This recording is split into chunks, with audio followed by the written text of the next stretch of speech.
नमस्कार, मेरा नाम अतुल है और आज हम बिहार चुनाव पर बात करने जा रहे हैं। बिहार चुनाव पर बात करने से पहले हम थोड़ा सा बिहार के इतिहास के बारे में जान लेते हैं। बिहार का इतिहास बहुत ही प्राचीन रहा है। इसके चिरान नामक स्थान पे 2000 ईसा पूर्व पाषाण काल के तत्व मिलते हैं। इसे 1912 में बंगाल से अलग करके बिहार राज्य का दर्जा दिया गया। फिर 1936 में इसी बिहार से अलग करके उड़ीसा राज्य बनाया गया और फिर इसी बिहार से सन 2000 में अलग करके झारखंड राज्य बनाया गया। बिहार में अब तक कुल 23 मुख्यमंत्री बन चुके हैं, जिसमें मुख्य रूप में अभी भी लालू जी का नाम आता है, जो 1995 में बतौर मुख्यमंत्री के पद पर बैठे थे।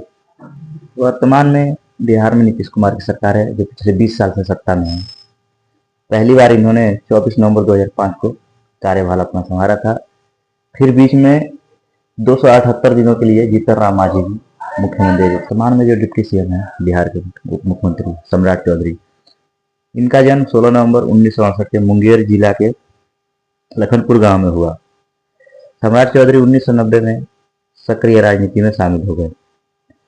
19 मई 1999 में इन्होंने बिहार सरकार के कृषि मंत्री पद पे अपनी कार्यभार संभाली।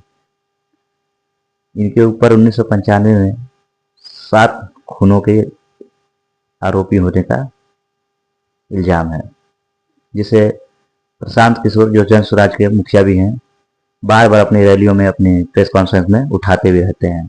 अब हम बात करेंगे बिहार के चीनी मिलों के बारे में, क्योंकि 20 साल से बिहार में सरकार नीतीश कुमार की है, तो उनसे हम जवाब मांगेंगे।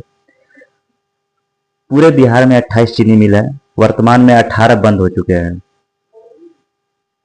बिहार में हाल ही के वर्ष में कई पुल गिरे। जून 2024 की एक रिपोर्ट बताती है कि सिर्फ 18 दिनों में 12 पुल गिरे, और जबकि अन्य रिपोर्ट बताती हैं कि 4 हफ्तों में 14 पुल गिरे। यह सिलसिला 18 जून 2024 से अररिया जिले से शुरू हुआ था। इसके बाद कई अन्य पुल भी गिरे और सारण जिलों में एक ही दिन में 5 पुल गिरने की घटनाएं हुई। 12 पुल 18 जून 2024 से 5 जुलाई 2024 के बीच में गिरे, और 5 पुल 3 जुलाई 2024 को सिवान और सारण जिलों में एक ही दिन में गिर गए। तो जब बिहार के नीतीश कुमार 20 साल से सत्ता में है, तो ये इसका जवाब दें कि इतने भ्रष्टाचार क्यों हो रहे हैं और ये पुल क्यों गिर रहे हैं। बिहार कैग 2024 की रिपोर्ट कहती है कि बिहार सरकार 70,877 करोड़ का हिसाब नहीं दे पाई है। इन परियोजनाओं का अभी तक कोई भी उपयोगिता प्रमाण पत्र नहीं दिया गया है।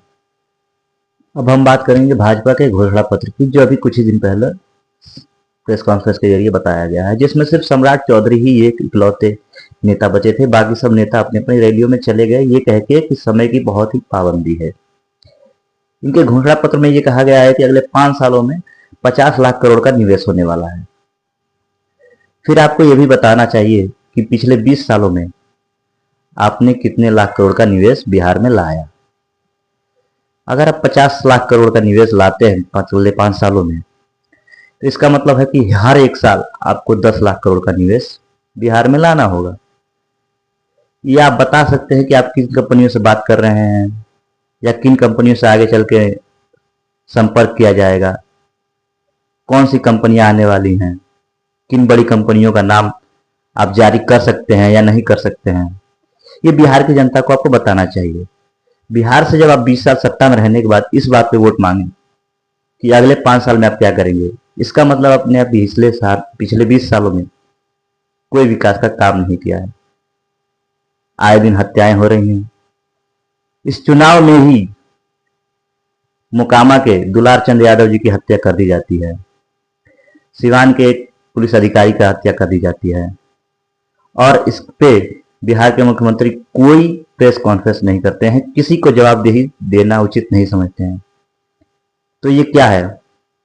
आप अपनी रैलियों में मंदिर मस्जिद हर मुद्दे पर बात करते हैं, पर रोजगार देने की बात नहीं करते, शिक्षा की बात नहीं करते, पलायन की बात नहीं करते हैं।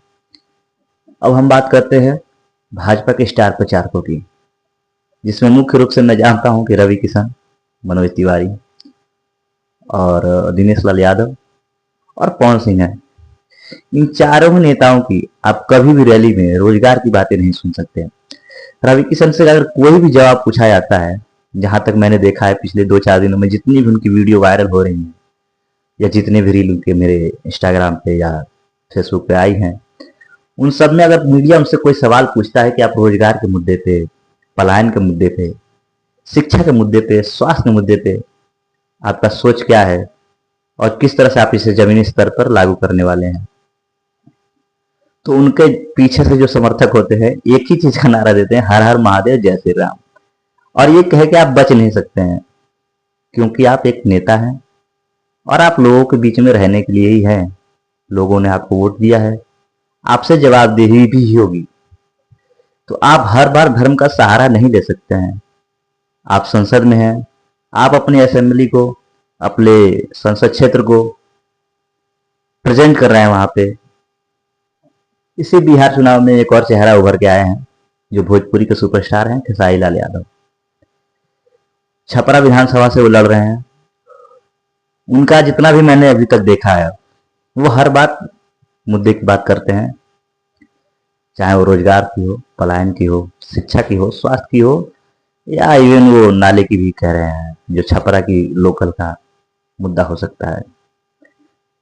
फिर आप लोग उन्हें कुछ कह के टारगेट करते हैं, करिए, वो टिप्पणी करिए, आप लोग का आपसी मैटर है। लेकिन आप लोगों की ये जवाबदेही है, आप सत्ता में 20 साल से हैं, आपने रोजगार के लिए क्या किया? आप 5 साल का, अगले 5 साल का तो वोट मांगने का तरीका बता रहे हैं कि हम अगले ये साल करेंगे, वो साल करेंगे, लेकिन आपने पिछले 20 साल में क्या किया, इसका जवाब आपको देना चाहिए।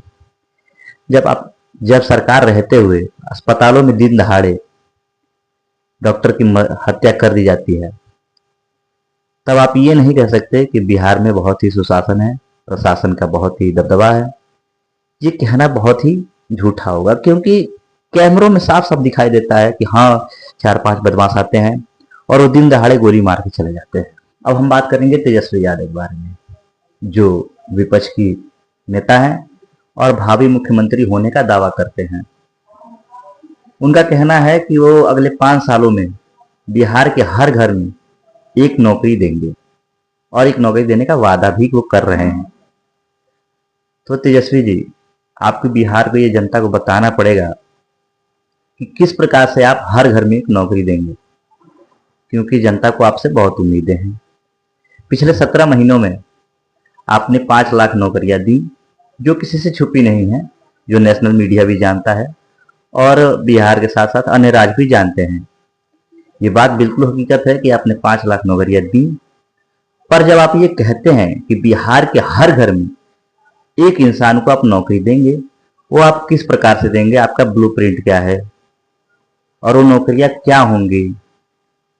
वीडियो के लास्ट में मैं बस आपसे इतना ही कहूंगा कि ये मेरा पहला वीडियो है, मैं थोड़ा सा नर्वस भी हूँ।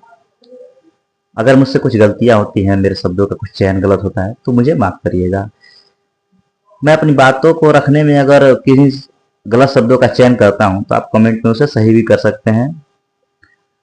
हो सकता है तो सलाह दें, क्योंकि मैं नया हूं अभी इस फील्ड में। मेरे चैनल का नाम है एट इम्पैक्ट विथ यू।